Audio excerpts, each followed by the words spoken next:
ఎవరో poster create చేసి వేస్తే ఎవడూ నమ్మడు. అందుకే నిర్మాతలే ఈ ఫిగర్స్ ను ప్రకటిస్తూ ఉంటారు. ఈ సినిమాకు బంపర్ కలెక్షన్లు వస్తున్నాయి అంటే లేదు, మీ సినిమా డే 1 మా మూవీ కొట్టేసిందంటూ ఇంకో నిర్మాత పోస్టర్ వేస్తూ ఉంటాడు. చివరికి ఏం జరుగుతుందంటే ఇలా నిర్మాతలపై ఐటీ రైడ్స్.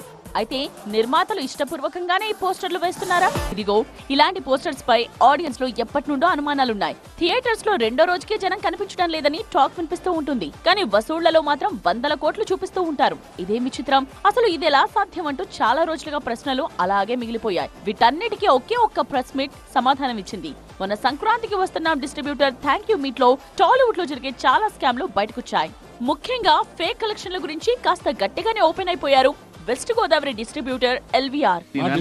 దౌర్భాగ్యం అదేనండి, మేము బయటకు మాట్లాడకూడదు, మాట్లాడితే విరోధం. మేము డబ్బు పోగొట్టుకున్నామని చెప్పుకోలేని పరిస్థితి అదేండి వాస్తవం చెప్పాలంటే. మీరు అడిగారు కాబట్టి చెప్తున్నా. అదే లేకపోతే మేము నిజం చెప్పామనుకోండి, మాకు నెక్స్ట్ పిక్చర్ ఎవరు నష్టపోయి నెక్స్ట్ పిక్చర్ పోగొట్టుకున్నాడు అవుతాం. మీకు తెలుసు ఆ విషయం. మేము అబద్ధం ఆడినా, ప్రొడ్యూసర్లు అబద్ధం ఆడినా, మీరు అబద్ధం ఆడినా జనం నమ్మట్లేదండి. అది మాత్రం వాస్తవం. మనం ఏ పోస్టర్ వేసినా నవ్వుకుంటున్నారు వాళ్ళు. ఇది మీరు మేము ఆడక్కల్లా, జనం మాట్లాడుకుంటున్నారు, వాళ్ళు నవ్వుతున్నారు. 2-3 ఏళ్లుగా చాలా పెద్ద సినిమాలు అన్ని 100 కోట్లొచ్చాయి, ఇన్నొచ్చాయని చెప్తున్నారు. కానీ మాకేం మిగల్లేదని నేరుగానే చెప్పారు. నష్టాలు వచ్చాయని చెప్తే కమిషన్ ఉండదు, నెక్స్ట్ సినిమా ఇవ్వరనే భయం తమకుంటుందని చెప్పుకొచ్చారు. అలాగే మరో డిస్ట్రిబ్యూటర్ హరి కూడా కలెక్షన్ల స్కామ్ పై బాగానే ఓపెన్ అయ్యారు. ఒక సినిమా పాత రోజుల్లో ఒక సినిమా రిలీజ్ అయిపోయి ఏదన్నా తేడా వస్తే మాకు ఇంకేం రాదండి, అంతటితో అయిపోయేవాళ్ళం. అంటే రూపాయి కూడా రొటేషన్ కూడా ఉండేది కాదు. ఇప్పుడు లక్కీగా జిఎస్టీ పుణ్యం అని చెప్పి మాకు ఒక సినిమా ఏదైనా తేడా వస్తే ప్రతి ప్రొడ్యూసర్ మన తెలుగు ఇండస్ట్రీలో ఏ ప్రొడ్యూసర్ అయినా సినిమా తేడా వస్తే జిఎస్టీ ఇన్వాయిస్ వితిన్ 1 monthలో ఇచ్చేస్తున్నారు.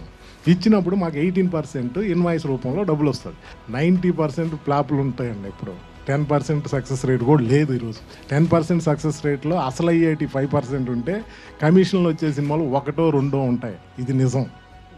టోటల్గా 1 yearలో సినిమాలు చేస్తే మ్యాక్సిమం 10 మూవీస్కే 20% కమిషన్ వస్తాయి. ఒక 5 మూవీస్ బ్రేక్ ఈవెన్ అవుతాయి.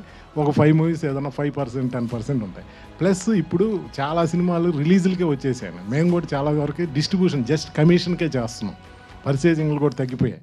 చాలా మంది నిర్మాతలు వసూళ్ల విషయంలో పోస్టర్స్ మాయ చేస్తున్నారని తెలిసిపోయింది. అది ఐటీ రైట్స్ వరకు కూడా వెళ్ళింది. ఇప్పుడు దిల్ రాజు లాంటి అగ్ర నిర్మాతలు కూడా ఈ ఫేక్ కలెక్షన్ల విషయంలో మాకు వీక్నెస్లుంటాయి, మేమేం మాట్లాడలేమని బాహటంగానే చెప్తున్నారు. మరోవైపు హీరోలు దర్శకుల నుండి వాళ్లకు ఒత్తిడి అలాగే ఉంటుందని ఈ మాటలతో స్పష్టమవుతోంది. వీళ్ల మధ్యలో పడి పాపం నిర్మాతలు నలిగిపోతున్నారు. దర్శకుల ఈగోలు సాటిస్ఫై చేయలేక, హీరోలను ఏం అనలేక ఒక్కోసారి ఫ్లాప్ సినిమాను కూడా మోస్తున్నారు. పైగా వాళ్లపైనే ఐటీ రైట్స్ కూడా జరుగుతున్నాయి. మరి రాబోయే రోజుల్లో అయినా ఈ కల్చర్ కు బ్రేక్ పడుతుందా, లేదంటే ఇంకా పెరుగుతుందా అనేది చూడాలి. మీకు తెలుసు, మాకు తెలుసు, అందరికి తెలుసు. సో ఏదన్నా మార్పు రావాలంటే సినిమాకు సంబంధించి నిజాయితీగా మీరు ఎలాంటిది అలా ఉన్నప్పుడు మీరు ఏకండి. మీరు ఏకితే కరెక్షన్ అవుతుంది కదా. మీకేం తెలుసు? మాకు తెలియదు. నేను ఆల్రెడీ చెప్పాను కదా, మాకు వీక్నెస్ ఉంటాయి, మేము మాట్లాడలేము. మీకేం తెలుసు? మా వీక్నెస్ ఉంటుందని నేను కమిట్ అవుతున్నాను కదా. మీకు తెలియదా? మీకు తెలియదా? ప్రతి సెంటర్ లో ఏం కలెక్షన్స్ ఉన్నాయనేది మీ దగ్గర లేవా? ఫస్ట్ మీ హరి చెప్తున్నా, అందరికంటే ముందు మీ దగ్గరే ఉంటాయంట. ఇవాళ మనకు 150 సినిమాలు తెలుగు ఫిలిం ఇండస్ట్రీలో మన ఇన్కమ్ ట్యాక్స్లతో జరిగిన కాన్వర్సేషన్ చెప్తాను.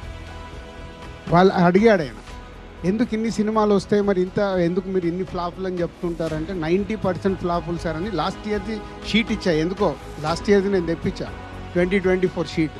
ఆయనకి ఇస్తే వాళ్ళు ఆశ్చర్యపోయారు, మరి ఎందుకు తీస్తున్నారు ఈ సినిమాలు. ఏరియాల వారిగా డిస్ట్రిబ్యూటర్లు చాలామంది ఉండేవాళ్ళు మెల్లిగా కనుమరుగవుతూ కొందరే, అంటే వీళ్ళు కూడా ప్యాషన్తోనే, వీళ్ళకి కూడా ప్యాషన్ పోయిన రోజు వీళ్ళు మానేస్తారు. వీళ్ళ ఫ్యామిలీస్ ఆల్రెడీ వెనకకు లాగుతూనే ఉన్నారు, మీకు ఇంత స్ట్రెస్ అవసరమా, ఆపేసేయండి అని.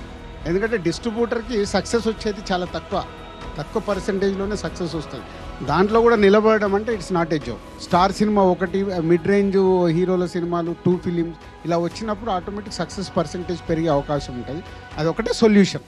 సంక్రాంతికి వస్తున్నామనే సినిమా ఇప్పటి వరకు దాదాపు 300 కోట్లు కలెక్ట్ చేసింది అంటే నమ్మొచ్చు. ఎందుకంటే ఆ మూవీని ప్రేక్షకులు ఎలా ఆదరిస్తున్నారో చూస్తూనే ఉన్నాం. కానీ అదే సంక్రాంతికి విడుదలైన మరో సినిమా డివైడ్ టాక్ తెచ్చుకుని కూడా తొలి రోజు 126 కోట్లు కొల్లగొట్టింది అనే పోస్టర్ అటు ప్రేక్షకులను ఇటు డిస్ట్రిబ్యూటర్స్ ను షాక్ గురి చేసింది. ఆ నిర్మాతపై ఐటీ రైట్స్ కూడా జరగడంతో ఇండస్ట్రీనే షేక్ అయింది. ఇలాంటి ఫేక్ కలెక్షన్ పోస్టర్స్ ఇప్పటితో ఆగిపోతాయా అంటే తెలియదు. నిజానికి ఫ్యాన్స్ ను సాటిస్ఫై చేయడానికి ఇలాంటి పోస్టర్లు హీరో టీం నుండి వస్తున్నట్టు కొందరు చెప్తున్నారు. స్టార్డమ్ నిలుపుకోవడంతో పాటు మిగిలిన ఫ్యాన్స్ పై చేయి సాధించేందుకు తమ అభిమానులకు ఆయుధాలు ఇవ్వడం లాంటివే ఈ కలెక్షన్ల పోస్టర్స్. ఇందులో అన్ని ఫేక్ అని చెప్పలేం, కానీ 90% వరకు తప్పుడు లెక్కలే ఉంటున్నాయి. ఒకప్పుడు ఎన్ని థియేటర్స్ లో ఎన్ని రోజులు ఆడిందో లెక్క ఉండేది. దాని గురించి హీరోలు నిర్మాతలు గొప్పగా చెప్పుకునేవారు. అయితే వీకెండ్ కల్చర్ తో పాటు ఓటీటీల ప్రభావంతో అది పోయి కలెక్షన్ల రికార్డ్స్ తెర మీదకి వస్తున్నాయి. హీరోల ఈగోయిజం, ఫ్యాన్స్ ను నిరాశపరచొద్దన్న ఆశ ఉన్నన్ని రోజులు జనాలకు ఈ వార్ ఆఫ్ పోస్టర్స్ తప్పవు. నిర్మాతలకు ప్రాణ సంకటంగా మిగిలిపోక తప్పదు.